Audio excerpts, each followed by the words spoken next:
नमस्कार दर्शक बंधु आपण को आम चैनल को स्वागत। आपणकर जदि कर्कट राशि होइथाए तेबे ही वीडियो आपण मानक पई बहुत अधिक गुरुत्वपूर्ण रही। कारण यही वीडियो रे आमे आलोचना करिबा आपणकर एही नवेम्बर मास 15 तारिख परठारु आगामी 15 दिन आपणक जीवन रे कोन घटित हेबाकु जाउछि। कारण यही 15 तारिख परठारु हेबाकु जाउछि एक महापरिवर्तन एवं सही परिवर्तन आपणक जीवन में किभली प्रभाव पकाइब एही वीडियो रे विस्तृत भाव में आलोचना करिबा। देखंतु दर्शक बंधु एही नवेम्बर मास राशिफलटी अन्य मास गुड़िक परि सामान्य राशिफल नुहे। कारण एही मासर 15 तारिख दिन गुरुंक चलन रे हेबाकु जाउछि एक बड़ परिवर्तन एवं गुरु आसुचंती तांकर उच्च स्थिति को एवं एही स्थिति रे गुरु नेबे बक्री मोड़ जहाँ फल आपणक जीवन में जहाँ भी शुभाशुभ फल बाकी रही जाइथिला गुरु आसुछंती पूरण करने को। किंतु सर्वप्रथमे जानी रखिबा आवश्यक जे गुरु आपणक राशि के गृह रे बक्री हेबे एवं बुध सूर्य शुक्रंकर जो परिवर्तन हेबाकु जाउछि आगामी 16 तारिख 23 तारिख एवं 26 तारिख रे आपणकर केउ गृह रे प्रभाव पकाइबे एवं कौन शुभाशुभ फल प्रदान करिवे एही छोट वीडियो रे विस्तृत भाव रे आलोचना करिबा। ता सहित वीडियो रा शेष भाग रे जानिबा किछटा सहज उपाय जहाँ आपणकर शुभाशुभ फल को द्विगुणित करिबो। सेथिपई आपण आम सह वीडियो रा शेष पर्यंत जोड़ी होई रुहंतु। किंतु वीडियोटी आरंभ करने पूर्वरु जदि आपणकर भी कर्कट राशि होइथाए एवं आपण भी ईश्वर को आंतरिक भक्ति एवं विश्वास करती तेबे वीडियोटी को लाइक करंतु। कमेंट बॉक्स रे जय जगन्नाथ जय माँ लक्ष्मी अवश्य लिखि दियंतु।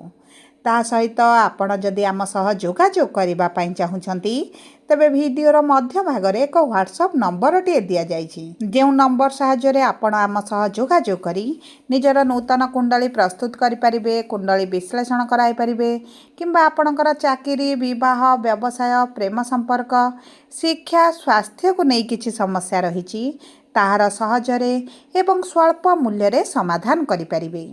ता सहित दर्शक बंधु आपण जदि आपणकर पर्सनाल राशि लग्न नक्षत्र अनुसार आगामी 2026 वर्षटी किभली कटिब जानिबा पई चाहुछंती आपणकर वार्षिक राशिफल रिपोर्ट नेबा पई चाहुछंती एवं बहुत स्वल्प मूल्य रे तेबे आम सह एही व्हाट्सएप नंबर माध्यम रे जोगाजोग करंतु एवं आम सह वीडियोर शेष पर्यंत जोड़ी होई रुहंतु।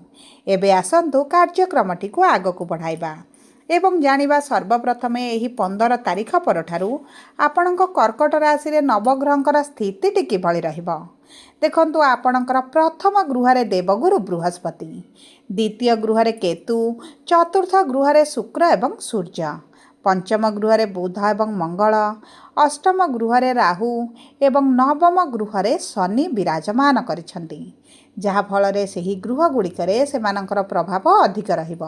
एबे आसंतु जानिबा एही 15 तारिख परठारु आपणक कर्मक्षेत्र चाकरी व्यवसाय किभली रहिबा पई जाउछि।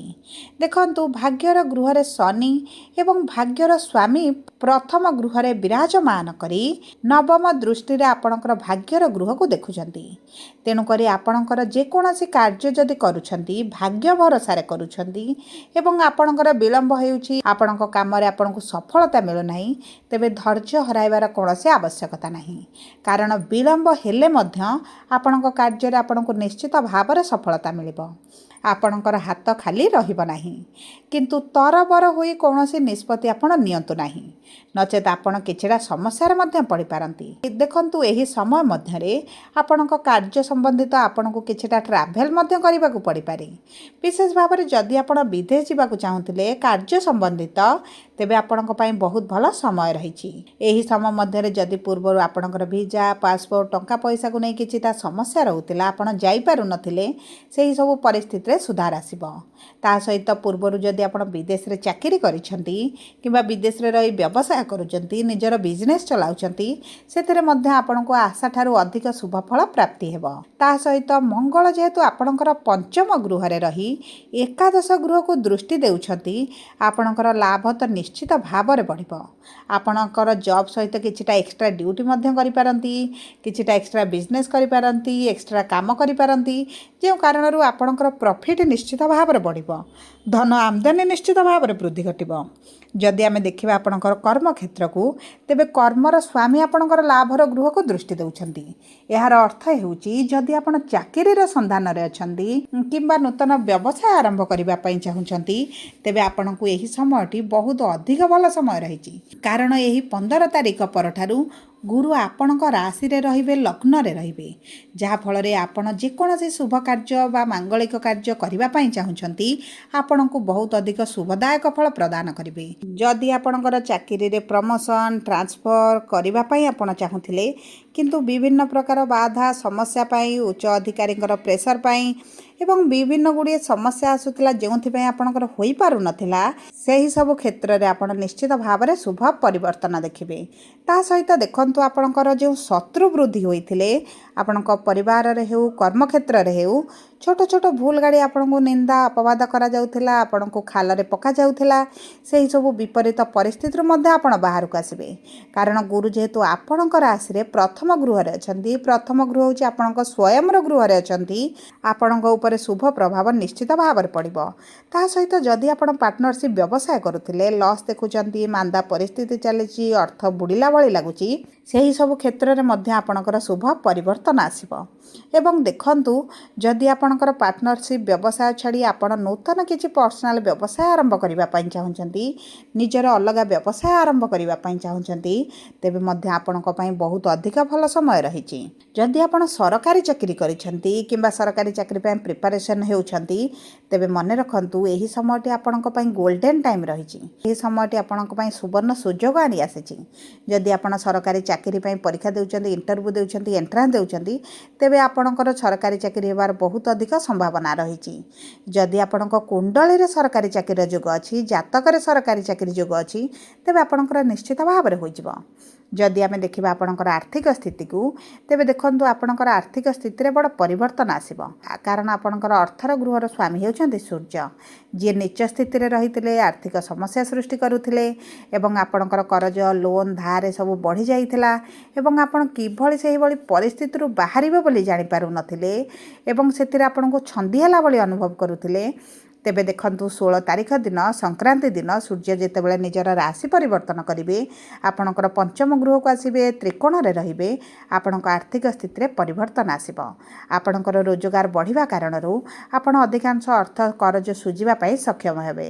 ତାହା ସହିତ କେତୁ ଯେହେତୁ ଆପଣଙ୍କର ଦ୍ୱିତୀୟ ଗୃହରେ ଅଛନ୍ତି, ଆପଣଙ୍କର ଅର୍ଥକୁ ଆପଣ ସଞ୍ଚୟ କରିବା ପାଇଁ ଚାହିଁଲେ ମଧ୍ୟ ହୋଇପାରୁନଥିଲା, କିନ୍ତୁ ଏହିଭଳି ପରିସ୍ଥିତିରୁ ଆପଣ ବାହାରକୁ ଆସିବେ।